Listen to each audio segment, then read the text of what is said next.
எபிரேயர் புஸ்தகம் 13ஆம் அதிகாரம் 16வது வசனம்.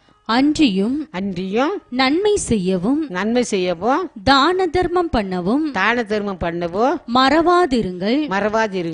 இப்படிப்பட்ட பலிகளின் மேல் தேவன் பிரியமாயிருக்கிறார். இப்படிப்பட்ட பலியின் மேல யார் பிரியமா இருக்கிறார்? தேவன் பிரியமா இருக்கிறார். அதான் நீங்க சேர்ந்து கர்த்தர் உங்களுக்கு திரும்ப தந்துருவாரு. ஒரு குறையுமே உங்களுக்கு வைக்க மாட்டாரு. அது இங்க சொல்றாரு, யாக்கோபின் புஸ்தகம் 4ஆம் அதிகாரம் 17வது வசனம்.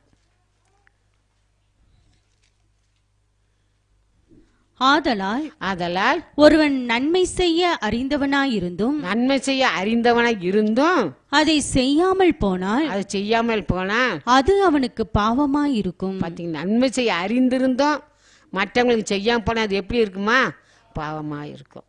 இன்னைக்கு நம்ம ஆண்டுட்டு ஒப்பு கொடுப்போமா?